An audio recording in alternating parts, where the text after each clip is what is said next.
My life now is a stark contrast to the chaotic childhood I endured, shaped by a family torn apart by betrayal and conflict. Hi, my name is Ashley, and I am a 30-year-old mother of two. It's a sunny, peaceful afternoon, the kind that makes you appreciate the quiet moments until the phone rings, shattering the calm with its shrill tone. I answer, expecting perhaps a friendly chat or a mundane reminder from a local service. Instead, I'm greeted by a voice dripping with accusation, a voice that belongs to my sister, Sarah. Ashley, how could you not show up at Mom's funeral? She snaps, her words slicing through the tranquility of my day. Sarah, what are you talking about? Mom's funeral was 3 years ago, and we both were there, I respond, confusion knitting my brows together. The conversation quickly spirals into an argument, reopening wounds that had never fully healed. Sarah's anger and resentment pour through the line, accusing and blaming as if time had stood still since our mother's actual funeral. The call ends with a click, leaving behind a silence that now feels heavier, charged with the echoes of our fractured past. As I stand there, phone still in hand, the weight of our shared history presses down on me. It's clear that while I have worked hard to build a nurturing home for my own children, the shadows of the past are never fully behind us. They linger, ready to emerge at the slightest provocation, reminding me of the journey I've taken from a child caught in family strife to a woman determined to forge a different path. The sharpness of Sarah's accusations lingers in the air, prompting me to retreat into the solitude of my study, a room filled with the soft glow of afternoon light and shelves lined with books that have offered me escape and knowledge through the years. Here, I find myself drawn into memories, the kind that you bury deep down, hoping they'll turn to dust, yet they persist, vivid as ever. As a child, I watched my family unravel from the seams of secrecy and betrayal. It began the day I found a letter, one not meant for my eyes, that revealed my mother's affair. Innocently, I questioned her about it, unaware of the avalanche it would trigger. My father, a man of quiet strength and immense kindness, was shattered by the revelation. The following months were a blur of shouting, tears, and an eventual separation that split our family down the middle. In the divorce, allegiances were drawn sharply.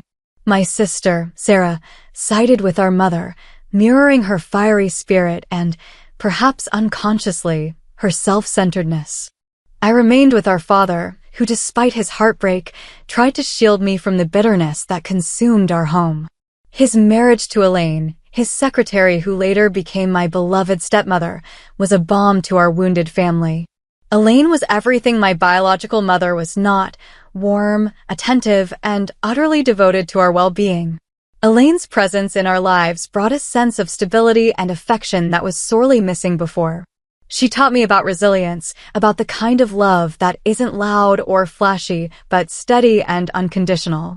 Under her care, I learned to mend the patches of my heart that had been torn by maternal neglect. But as I grew older, the divide between Sarah and me widened, fueled by our mother's sporadic and self-serving appearances. Each visit left a bitter taste, a reminder of the emotional abandonment that had defined much of my earlier years.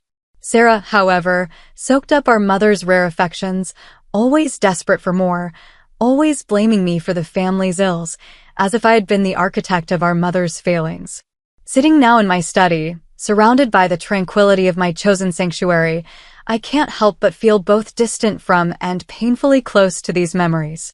They are reminders of where I've come from and the lessons I've carried with me, lessons about the kinds of relationships I want to cultivate and the kind of mother I aspire to be. Unlike the volatile and conditional love I received, I am determined to give my children a foundation built on unconditional support and understanding. It's a commitment forged in the fires of a childhood marked by loss, but defined by the survival and strength found in its ashes. The morning after my unsettling conversation with Sarah, a sharp knock at the door jolted me from my thoughts. It was the family lawyer, looking solemn, bearing news that would shift the very ground beneath me. My father had passed away suddenly, a heart attack that no one saw coming.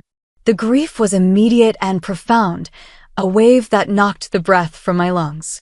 He had been my pillar, my safe harbor from the stormy relations that plagued our family. As we navigated through the initial shock and funeral arrangements, another reality set in: the matter of his estate. My father had been a careful planner, and his will was meticulous. To my astonishment, he had left me an inheritance of $20 million. It was a staggering sum, reflective not just of his success in business, but of his immense trust and belief in me. The revelation of the will acted like a beacon, drawing my estranged mother and sister out of the woodwork. Their sudden interest in rekindling family ties was transparently tied to the numbers printed on the estate documents. My mother, ever the strategist, masked her greed with feigned grief, while Sarah's approach was more direct and abrasive. As the executor began to outline the details, the tension in the room was palpable. Accusations flew, old resentments surfaced, and the air filled with the cold, hard sound of legal jargon. My mother and Sarah contested the will, arguing that it was unfair and that they were entitled to a portion of the estate. Sitting there, amidst the flurry of legal threats and bitter disputes, a profound weariness settled over me.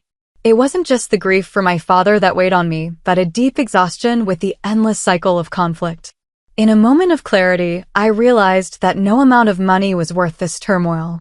I remembered my father's lessons about what truly mattered in life: integrity, peace, and love. These were not principles to be bartered with. With a steady voice that surprised even me, I made a decision. "I don't want the money," I said, my words cutting through the noise like a knife. "You both seem to need it more than I do, and if this money will bring you peace, then it's yours." The room fell silent, shocked by my renunciation. My lawyer tried to interject, but I was resolute. This was not a defeat, but a choice to uphold the values my father had instilled in me. I walked away from that meeting with nothing but a few personal mementos: his watch, some old photographs, and a lifetime of memories. These were my inheritance, far more precious than any financial legacy. In relinquishing the estate, I had not just freed myself from a potential legal quagmire, but had also taken a definitive step towards healing, choosing a path marked by the principles I valued most. In the quiet that followed my decision, there was a palpable sense of liberation. I had walked away from $20 million, but in doing so, I had reclaimed something invaluable: my peace of mind. The days immediately after were a blur, a mixture of relief and the sharp pang of loss as I mourned my father without the shadow of greed looming over me. As the reality of my choice settled in, I found solace in my family, my husband and children, who wrapped me in their unconditional love and support. We spent evenings talking, not about inheritances or conflicts, but about memories of my father, his laughter, his quirks, and the profound lessons he had imparted through his actions more than his words. During this period of quiet reflection, I received a letter from Elaine, my stepmother, who had been surprisingly quiet during the inheritance saga. In her elegant script, she expressed her pride in my decision, affirming that I had truly been my father's daughter in both spirit and strength. She invited me to visit her, suggesting that there was something important she wanted to discuss in person. Arriving at her home a few days later, I was greeted with the familiar warmth and kindness that had characterized her presence in my life. As Elaine's health deteriorated, she beckoned me to her side with an urgency that I had never heard from her before. Sitting by her bedside, in the room that had always felt like a sanctuary, she took my hand gently, her touch frail, but her eyes filled with the steady warmth I had always known. "Ashley, I've made a decision," she began, her voice a soft whisper, yet clear. "In my will, I've left you the house. Not just as a place to live, but as a place where you can continue to build the kind of family legacy you deserve, one filled with love and warmth, not bitterness and regret." I was taken aback, not just by the magnitude of her gift, but by the timing. It seemed too soon to talk of wills and inheritances again, yet here we were. Elaine sensed my hesitation and squeezed my hand, a gesture that spoke volumes. "This house has been a home to me in every way, and I want it to be yours now. I've seen how you've grown, how you've built your life not on the shaky grounds of wealth, but on the solid foundation of love. That's the real inheritance I want to leave you," she explained, her words tinged with both sadness and resolve. The following months were a blend of precious moments and painful goodbyes. I spent many hours with Elaine, soaking up her wisdom, listening to stories of her younger days, and learning about the deep layers of life that she had navigated with such grace. Her health waned, but her spirit remained as vibrant as ever, a testament to the life she had lived and the impact she had made on those around her. When Elaine finally passed, it was peaceful, a soft departure in the early hours of a dewy morning. The house she left me felt like a living memory, each room echoing with her laughter and wise words. Moving into the house with my family, I was determined to honor her legacy in every way possible. In this house, I found not just the stability and love I had craved as a child, but also the strength to look forward with hope, to raise my children in a home defined by the values Elaine and my father had taught me: integrity, compassion, and unconditional love. This was the true legacy, more valuable than any monetary inheritance, a legacy of heart and home. I thought about Sarah and our last conversation, which had been brief yet profound. Despite the sharpness of her words, I felt no resentment. Instead, there was an understanding that some ties, no matter how deeply rooted in shared history, were not meant to be preserved if they hindered personal growth and peace. This acceptance did not come as a defeat, but as an affirmation of my own values and the priorities I had set for my life and my family. As the afternoon waned into evening, I sat down at my desk to pen a letter to Sarah. It was not born out of an expectation of reconciliation, but as a final piece of closure for both of us. In the letter, I expressed my hope that she would find her own path to peace and contentment, as I had found mine. I wrote of forgiveness, not just for her but for myself, releasing any lingering shadows that might have clung to the corners of our shared memories. I sealed the envelope with a sense of finality, feeling a lightness I hadn't realized I was missing. It was an act of letting go, an offering of peace to the past, and a commitment to the future I was continuously shaping with those I loved.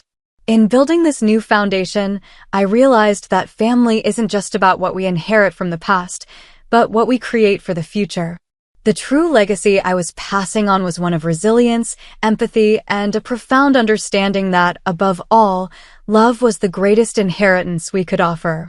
In this realization, I found not just peace but a deep, enduring joy.